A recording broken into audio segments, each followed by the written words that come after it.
Last lecture, we study what is meant by resistance, then current and potential difference. We will have one more topic, electric current through the conductors. Okay. In this topic, now we study Ohm's law. Okay. First one statement. आपल्याला काय बघायचं होतं statement जे असेल त्याचं statement बघायचं आहे.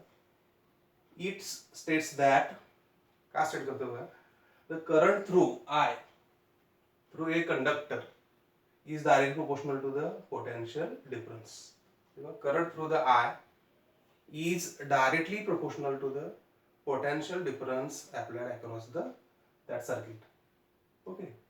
At that time, what happened? The physical conditions or state of the conductors remains constant. That does not change. What do you mean by these physical conditions? The physical conditions such as their length of the wire, suppose the length of the wire, the next area of cross section, okay, or that material remains constant. That are the physical conditions. Once again, we repeat the Ohm's law. It states that the current through the conductor is directly proportional to the potential difference. That statement is important. The current through the conductor is directly proportional to the potential difference. The physical state of the conductor unchanged. आता मी सांगितलं physical state म्हणजे बघा length असेल त्याचा area of cross section असेल आणि material असेल. That is the statement of Ohm's law. Okay. Then this Ohm's law explain with the help of this IV graph. Okay.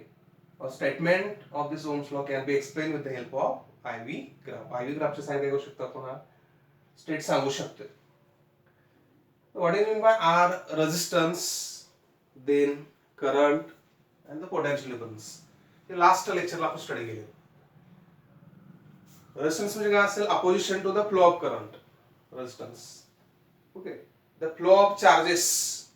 The rate of flow of charge current is called as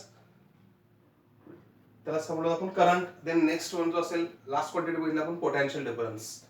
potential difference मध्ये higher potential lower potential charges are higher always flow for higher potential to का असेल lower potential.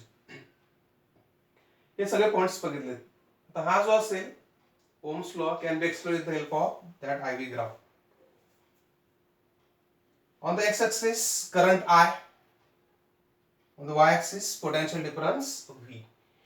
तो graph जो असेल काय plot केला बघा आपण तर Ohm's law can be explained with the help of this curve, IV curve of the conductor, one conductor. With increasing value of potential difference in this direction, current also increases. That is I is proportional to the V. म्हणजे बघा ह्या direction आपण काय वाढवतोय हा current 1 समजा आपण त्या डायरेक्शनला current वाढवत चाललोय आणि ह्या डायरेक्शनला काय असेल पोटेन्शियल डिफरन्स आहे. म्हणजे ज्यावेळेला आपण पोटेन्शियल डिफरन्स वाढवू त्याच वेळी काय असेल हा करंट देखील वाढत जाईल. म्हणजे बघा हा जो डॉटेड लाईनला दाखवलेला आपण ideal Ohm's law. Ohm's law जो असेल आयडियल कंडिशन साठी कसा असतो that is the straight line. Straight line proportional असेल त्यावेळी हा ग्राफ कसा येईल स्ट्रेट लाईन. पण for good conductor that is not perfectly straight line. Somewhat का असेल बेंड का असेल हवे हा बेंड होईल. हा कसा असेल फॉर गुड कंडक्टर्स. म्हणजे हा ग्राफ पूर्ण आपल्या लक्षात बघा. The current through the conductor is direct proportional to the potential different applied across the conductor. म्हणजे हा जो असेल करंट कशाच्या प्रोपोर्शनल मध्ये असतो आपण जो पोटेन्शियल डिफरन्स अप्लाय केलाय याच्या प्रोपोर्शनल मध्ये असतो. म्हणजे आपण काय करायचं आपल्याला I is proportional to the V. In this case I is proportional to the V. मग हे इक्वेशन कसं लिहू शकतो आपण V is equal to I into R. तर यामध्ये काय सांगितलं बघा V काय असेल पोटेन्शियल डिफरन्स अगेन I करंट R का असेल रेजिस्टन्स असेल. R इज इक्वल टू काय ना बघा R is equal to I इथं मल्टिप्लिकेशन मध्ये आहे ह्या साईडला काय डिवाइड मध्ये येईल. म्हणजे R is equal to V upon I. म्हणजे ओम्स लॉ साठी आपल्याला हा इक्वेशन कुठे मिळालं महत्वाचं R is equal to V upon I और V is equal to I into R. तसंच बघा काय सांगू शकतो आपण I इज इक्वल टू काय ना मग equation I is equal to V divided by R. समजा I हा वर गेला तर R काय येणार आहे हा खाली येणार आहे. मग इक्वेशन कसं मिळू शकतं I साठी I is equal to V upon R. Statement समजलं. स्टेटमेंट नंतर मग अनेकदा मी एक्सप्लेन केला I is proportional to the V. म्हणजे ओहमिक सबस्टन्स जे आहे त्यासाठी हा ग्राफ कसा मिळेल आपल्याला असा इथे दाखवलेला आहे. फॉर गुड कंडक्टर साठी असा मिळेल. तर 1 ओम कसा डिफाइन करायचं बघा. त्यावेळी हा व्होल्टेज किती पाहिजे 1 व्होल्ट, करंट पण किती असला पाहिजे 1 एम्पियर. पोटेन्शियल डिफरन्स युनिट काय म्हणतो आपण व्होल्ट, करंटचं युनिट काय असेल एम्पियर असेल. Now 1 ohm is equal to 1 volt divided by 1 ampere. 1 by 1 that is equal to 1. Now the potential difference between the two circuits असेल 1 volt.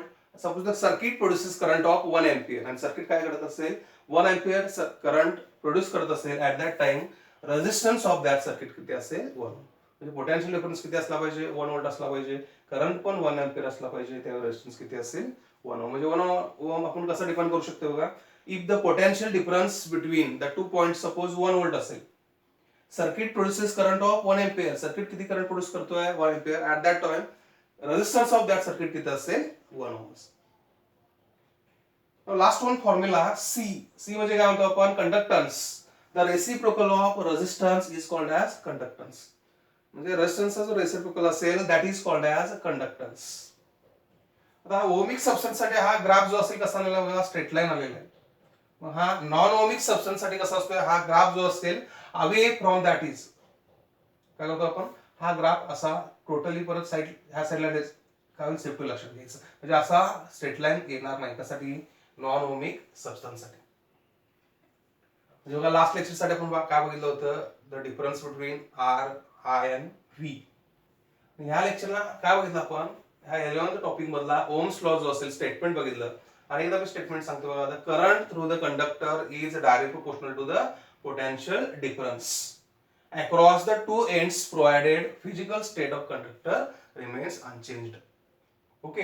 आणि हा जो ग्राफ असेल आय वर्सेस व्ही असा काय मिळेल आपल्याला. आयडियल केस साठी स्ट्रेट लाईन मिळेल. फॉर गुड कंडक्टर साइडली काय होईल बेंड होईल लक्षात घ्यायचं. आता equation can be written as I is proportional to the V and V is equal to I into R. Therefore R can be written as V divided by I. आणि आपण काय केलं डेफिनेशन ऑफ 1 ओम. 1 ओम कसा define करू शकतोय 1 ohm is equal to 1 volt divided by 1 ampere. आणि last one what is mean by conductance.